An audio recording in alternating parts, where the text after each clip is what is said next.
अस्सलाम वालेकुम नाज़रीन, आप देख रहे हैं फैक्ट हेयर। नाज़रीन, आज हम इराक़ के शहर बाबुल के बागात का जिक्र करेंगे। बाबुल के बागात दुनिया के 7 अजायबात में से एक थे। कहा जाता है कि बाबुल के बागात दरिया फुरात और दजला के करीब वाक़या थे।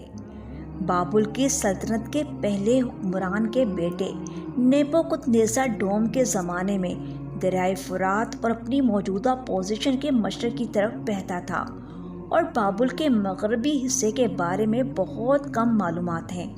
इन्हें इंजीनियरिंग का एक काबिल ज़िक्र कारनामा करार दिया गया। बाग की तामीर न सिर्फ बाग की चोटी तक पानी पहुंचाने की ज़रूरत की वजह से पेचीदा थी, बल्कि मेसोपोटामियंस के मैदान में पत्थर को तलाश करना भी काफ़ी मुश्किल था।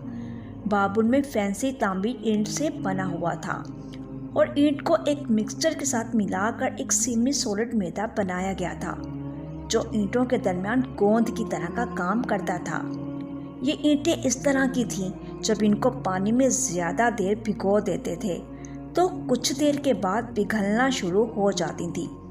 बाबुल में बागात की एक चढ़ती हुई सीरीज़ है जिसमें दरख्तों, झाड़ियों और अंगूरों की वसी इकसाम शामिल हैं, जो मिट्टी के ईंटों से बनाए हुए एक बड़े सरसब्ज पेड़ से मुशाबहत रखते हैं। ये वाज़िया नहीं है कि हैंगिंग गार्डन्स एक हकीकी तामीर थी या शायराना तख्लीक। कुछ लेजेंड का ये भी कहना है कि बाबुल के बादशाह 605 मसीह में अपनी हुकूमत के दौरान अपनी मलिका सेमीरामिस से भी मंसूब किया और इन्हें सेमीरामिस के हैंगिंग गार्डन भी कहा जाता है।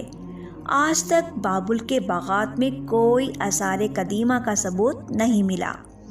ये मुमकिन है कि दरिया फुरात के नीचे शवाहिद मौजूदा हों, जिन्हें फ़िलहाल महफूज तरीके से खुदाई नहीं की जा सकती। शवाहिद की कमी की वजह से इस बात पर इत्तफाक किया गया कि बागात बिल्कुल अफसानवी थे। कहा जाता है कि ये बागात पहली सदी ईस्वी के कुछ अरसे के बाद तबाह हो गए थे। नाज़रीन, उम्मीद है आपको बाबुल के बागात के बारे में जान के अच्छा लगा होगा। चैनल पर नए हैं तो चैनल को लाइक और सब्सक्राइब कर लें। अपना ख्याल रखें और दुआओं में हमें भी याद रखें। इंशाअल्लाह एक नए टॉपिक के साथ फिर मिलेंगे। तब तक के लिए अल्लाह हाफ़िज़।